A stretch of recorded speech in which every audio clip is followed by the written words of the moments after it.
उद्यापासून सुरू होणाऱ्या संसदेच्या पावसाळी अधिवेशनाच्या पार्श्वभूमीवर आज सर्वपक्षीय बैठक होणार आहे। संरक्षण मंत्री राजनाथ सिंह यांनी या बैठकीचं अध्यक्षस्थान भूषवलेलं आहे।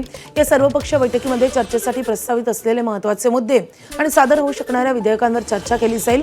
सकाळी 11 वाजता या बैठकीला सुरुवात होणार आहे। एनसीपीआयचे नेते सुदीप बंडोपाध्याय आणि काकोली घोष यांच्यासह इतर पक्षांनाही या बैठकीला उपस्थित राहण्यासाठी आमंत्रित केलं गेलं आहे। नाशिकचे माजी महापौर अशोक मुर्तडक यांच्या तब्बल 200 तोळे सोन्याची फसवणूक झाली आहे। घरातील महिलांना दागिने दुप्पट करून देण्याचा आमिष दाखवून फसवणूक केल्याचा आरोप होतोय। संशयित योगेश दाभाडे हा सराफ व्यावसायिक आहे। गेल्या 2 वर्षात त्यानं मुर्तडक कुटुंबाशी जवळीक निर्माण केलेली होती। घरातील महिलांचा विश्वास संपादन करत त्यानं दागिने दुप्पट करून देण्याचं आमिष दाखवलं।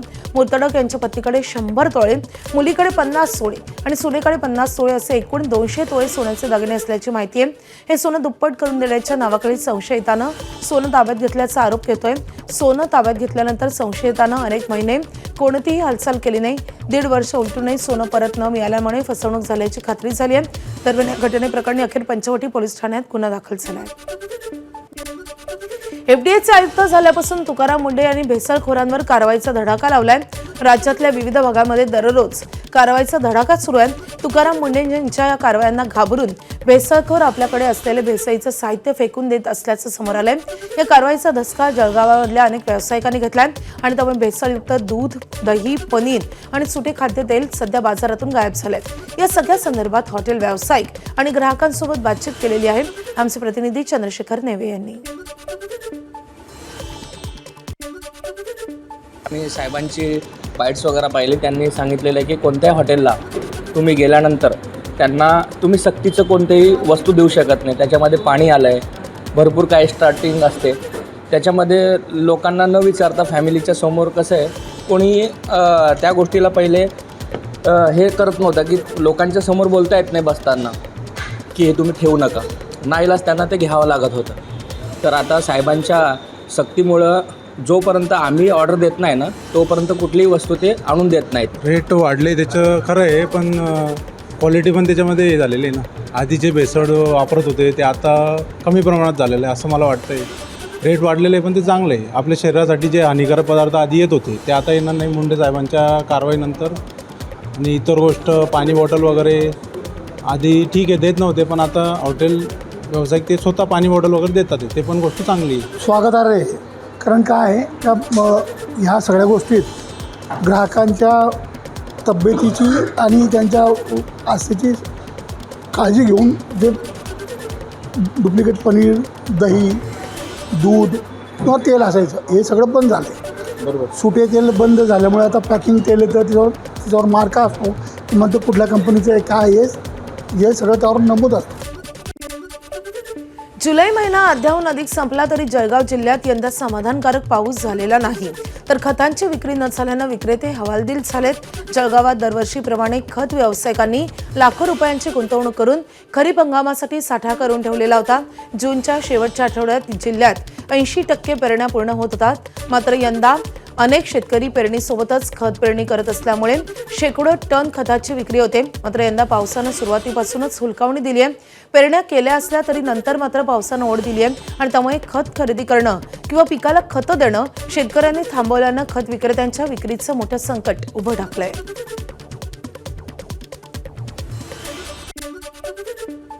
खत का ऐसा हुआ है कि खत के एक तो पहली बात रेट बढ़ गए थे और बारिश का हर तरफ ऐसी न्यूज़ है कि 30 से 40% पानी कम गिरने वाला है अल नीनो इफेक्ट की वजह से। तो जिसकी वजह से खत की बिक्री भी आधी हो गई है। किसान जो खत लेके भी गए हैं तो वो भी उन्होंने वापरा नहीं है और पहली बात लिया ही उन्होंने कम है, तो खत की बिक्री हमारी लगभग आधी हो चुकी है। अजून खत वापरलेलं नाही, कारण देवाचा पाऊसच नाही पडत आहे तर खत टाकून काय उपयोग आहे। सगळं मेहनत मजुरी सगळे वाया जाते आमची। ते खत टाकून काय करणार आम्ही? तर खत टाकलेलं पैसे सुद्धा वाया जाणार आहे। आता हे पीक येणार आहे का बघा तुम्ही, इथे पाऊसच पडत नाही देवाचा तर खत टाकून काय करणार? खत आणलंय विकत का आणायचं? पाऊसच पडत नाही तर विकत कुठून आणणार हो? आणायला बी पैसे लागतात। दुबारा पेरणी झाली आमची, दुबारा पेरणी झाल्यानंतर पैसे कुठे राहणार आहे खताला? यंदा आपल्याला सगळ्यांना कल्पना होती की खताच्या उपलब्धतेबाबत थोडी सुरुवातीच्या अनुषंगाने साशंकता होते, जागतिक युद्धाच्या अनुषंगाने, परंतु शेतकरी बांधवांनी खते खरेदी केलेली आहे. सद्यस्थितीमध्ये पावसाचा थोडा प्रमाण कमी असल्याकडे शेतकऱ्यांचा खतं घेण्याकडचा कल हा कमी आहे, परंतु जसं पावसाचं आगमन होईल खतं विक्रीच्या ह्याच्यातली आहे. मागच्या वर्षाची तुलना करता मागच्या वर्षाचा खतसाठा शिल्लक अधिक त्या वर्षाची खताची विक्रीची विचार करता आपलं आज रोजीसुद्धा तेवढ्याच प्रमाणात खतं विक्री झालेली आहे. पावसाचं आगमन होताच खतं घेण्याकडे पण सुद्धा शेतकऱ्यांचा कल. मागील 15 दिवसांपासून पावसानं पाठ फिरवल्यामुळे शिवारातील पिकं करपण्याच्या मार्गावर आहेत. दुबार पेरणीचं संकट डोळ्यासमोर उभं ठाकल्यामुळे चिंताग्रस्त बळीराजा आता निसर्गाला साकडं घालतोय. गावातील युवक अंगाला लिंबाचा पाला बांधून हातात बैलाच्या खांद्यावरचा झुला बेडकी बांधत धोंडी पाणी दे असं गजर करत डफाच्या तालावर गावभर फेरफटका मारत पावसासाठी प्रार्थना करतायत. त्यांच्या या निरागस श्रद्धेला प्रतिसाद देत नागरिकही दारासमोर असलेल्या धोंडीवर पाणी अर्पण करून पूजन करतात. लवकरच वरुणराजा प्रसन्न व्हावा अशी मनोभावे प्रार्थना करत असल्याचं चित्र सध्या यवतमाळच्या दिग्रसमध्ये पाहायला मिळतंय. राज्यात पुन्हा पावसाला सुरुवात झाली आहे. आज राज्यातल्या 16 जिल्ह्यांना पावसाचं येलो अलर्ट आहे. कोकण आणि विदर्भाच्या भागात मुसळधार पावसाची शक्यता आहे, तर मध्य महाराष्ट्र आणि मराठवाड्यात मेघगर्जनेसह हलका ते मध्यम पावसाचा अंदाज आहे. यामध्ये अहिल्यानगर, पुणे घाट परिसर, परभणी, बीड, हिंगोली, अकोला, अमरावती, भंडारा, बुलढाणा, चंद्रपूर, गडचिरोली, गोंदिया, नागपूर, वर्धा, वाशिम आणि यवतमाळचा समावेश आहे.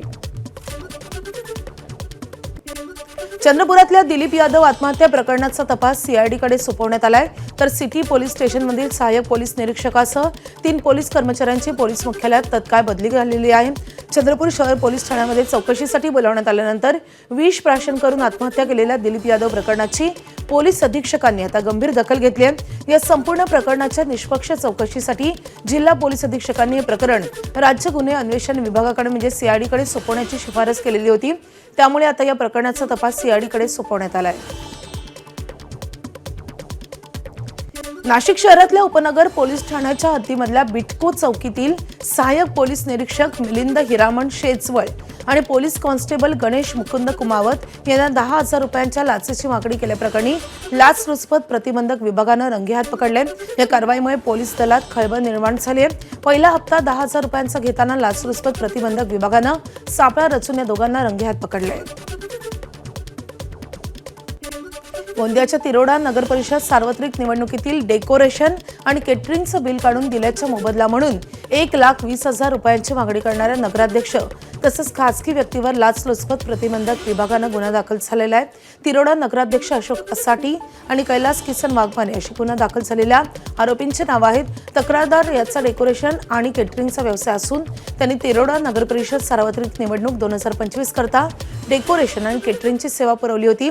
निवडणूक झाल्यानंतर 28 डिसेंबर रोजी 2025 रोजी कामाचे हर्षल केटरिंग नावाचे 7,72,000 रुपयांचं व उज्ज्वला डेकोरेशनच्या नावानं 17,50,000 रुपयांचं असे एकूण 25,22,000 रुपयांचं बिल सादर केलेलं होतं. 21 मे 2026 रोजी तक्रारदार नगराध्यक्ष असाटी यांना बिलासाठी भेटण्यास गेले असता असाटी यांनी 3,20,000 रुपयांची मागणी केली. मात्र तक्रारदारास लाच देण्याची इच्छा नसल्यानं त्यांनी 7 जून 2026 रोजी लाचलुचपत प्रतिबंधक विभागात याची तक्रार केली होती. एक दुःखद बातमी. ज्येष्ठ समाजवादी नेते, पुरोगामी विचारवंत, युवक क्रांती दलाचे संस्थापक आणि महाराष्ट्र गांधी स्मारक निधीचे अध्यक्ष डॉक्टर कुमार सप्तर्षी यांचं निधन झालंय. 85व्या वर्षी त्यांनी अखेरचा श्वास घेतलेला आहे.